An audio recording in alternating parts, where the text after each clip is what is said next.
What's up? My name is DJ Frankie Bones. I'm out here in Paris hanging out at a P.U.R.E event, and we're hanging out on Intruders TV.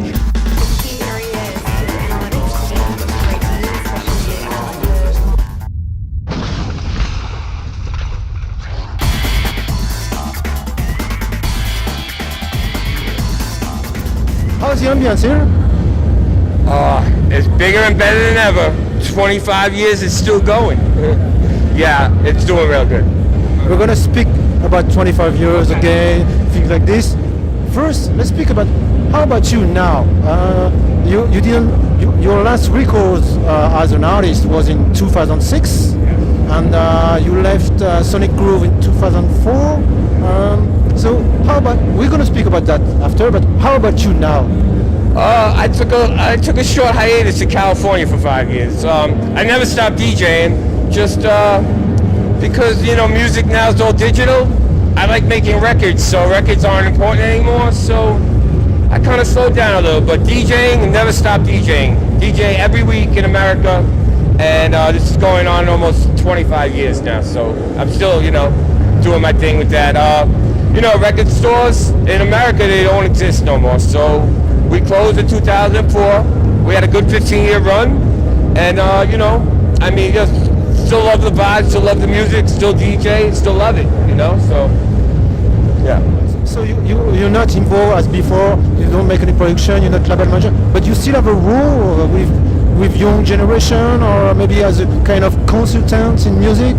Well, I mean, there's 20 years involved in this, so the kids coming up now aren't going to be as like, you know, they're not going to be into what we were into before in the 90s. So I try to make my sound where it's good for this side and this side, old and new, all school, not old school, not new school, all school.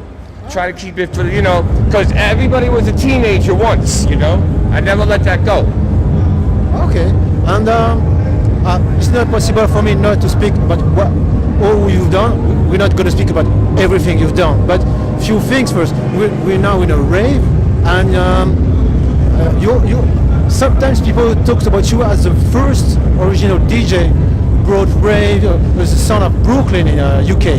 Somehow I wound up in London in 1989 because I made a lot of music, and my records would get really popular in London, and we didn't know what raving was yet, but we heard about it, and they invited me over. I played to 25,000 people, and I just loved, when, you know, when it hits you, it hits, like, right here, it hits you hard, so. I traveled throughout Europe first, before any Americans came over. I did France, Denmark, Italy, Germany, you know, right after the Berlin Wall came down, went to Germany, and all I wanted to do was bring it back to America, which I did, but then it got really popular, and then all the Americans came over to Europe, but I stayed in America. Now it's 20 years later, I'm coming back. I'm trying to come back, so. So you were playing in Brooklyn in 84 to 88, but not in a rave, so.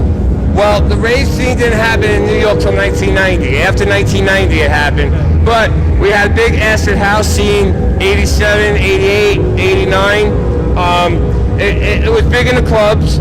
I got kind of big in Manhattan, but when I went to London, I focused on Europe for a little while before I went back. And I wound up, you know, watching the rave scene happen in Los Angeles first, then brought it to New York and made it happen in New York. And you made some raves, by example, in Long Island with LND? Yeah, well, Storm Rave was my company. We did very small parties at first, and they got very big, very quick. From 1990 to 91, you know, 100 people, 200 people, 400, 800, 1,600, up to 5,000 people. And when it hit in New York, it went to Philadelphia, Baltimore, DC, Richmond, Virginia. It went north, it went to Boston, and went to Portland, Maine, and then all the way down the eastern seaboard. There's parties every week, people traveling up and down the coast. So it got really big very quick. And how did it evolve with the time?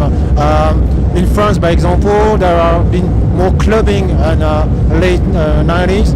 Was it the same in United States and in UK? Well, when the rave scene hit in America, techno was very big, and from 1990 on, like, 92, it got really, really big. The club scene was big, but the rave scene got big quicker, and went from Los Angeles to New York and all the way, like, spread to the middle, to Chicago, Detroit, Denver, Houston, and by 1993, all of America had a rave scene, and America's very big, so to do that is amazing, very amazing. And it's still the case now in the United States? Oh, EDM, electronic dance music, bigger now than ever. Festivals have almost 250,000 people. EDC in Las Vegas in June of 2012, 250,000 people, so over 3 days. Amazing, very big. But EDM is more commercial club music. It's not underground. It's just big, very big. And we were speaking about raves, but when we speak about you, it's not only raves, it's a sound. You got a sound some people can recognize as something raw, a kind of I've seen a raw, fresh style bass in your bass being. I think because what I do is I throw a little bit of like, I come from like a hip hop era too, so there's a little bit of raw kind of beats, kind of break beats, kind of techno, kind of house, but it's all like into a package that only I can do it really. I mean, most DJs very safe. They play house, they play techno, but they don't play something deep house into something very trancey or like kind of electronica, or I just mix it up in a way that's very Brooklyn. And the Brooklyn sound has never been really, it's just everything in one, just boom. And that's what I do. Hopefully I'm going to do that tonight, I hope. We're going to see. And then just the rave scene, keep me young. It keeps me young. So. And by talking about your sound, you've produced until 2006. Has there been an evolution in your way to produce, in your sound? Well, it's a lot easier for any kid that has a computer to make music now. I come from an era, I like records, so records aren't important anymore. So music, to make it, I like playing other people's music more than making my own music. Because I'm a DJ, I just want to take somebody else's good vision, spin it and play it and make people dance, and that's how what's always been about DJing first. When I made my Bones Breaks records, it says by DJs for DJs, and that was new back then. Nobody thought DJs could make records, but like I said, coming from hip hop, Grandmaster Flash, Adventures on the Wheels of Steel 31 years ago, it stayed in me, and that's what I did. I just followed the path that I saw with the guys I grew up with in hip-hop, Africa Bambaataa, Jazzy J, Grandmaster Flash, JMS, and I just, from that, the street element took the rave street scene to the streets, really, so. And I wanted to speak about you. We spoke about raves, we spoke about sounds, production, but there's another thing that you're kind of activist. One of your words is thugs and harmony, by example. Yeah, well, P.U.R.E, peace, love, unity, respect. We were throwing parties in really bad, dirty warehouses, and we wanted people to come in, and if they see anything going wrong around them, to have their friends around, so if a fight broke out, nobody fights. And it was good. It was like you had to come in as a friend. If you didn't come in as a friend, we didn't want you there, because it was for everybody. It was for the people.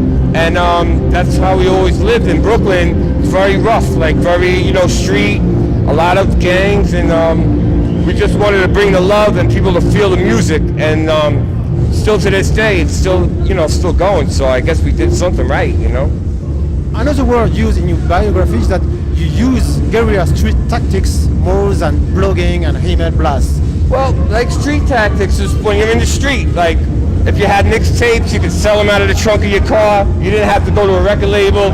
You just go to somebody, you want to buy a mixtape? $5, $10. And street tactics is just knowing your surroundings, what's going on around you, and, always watching your back because you don't know who's behind you. And just, living independently without a boss, without having to go to like a major corporation to sponsor you. I'm not looking to be like a million dollar seller on a track. I just want to do underground. King of the Underground's good for me. I'm totally good with that. Because it's mysterious. Nobody knows. Oh, Bones, where you been for 15 years? What have you been doing? Oh, I drive an ambulance now. Oh, really? No, I've been DJing the whole time. I don't have a day job. I DJ, that's my job. But people don't know. They think, oh, I know Frankie Bones, 92, 93. Haven't seen you since 94. I heard you died in 1999. There's a lot of people out there, so people forget. But if you look into it, I'm there. I'm still there. So.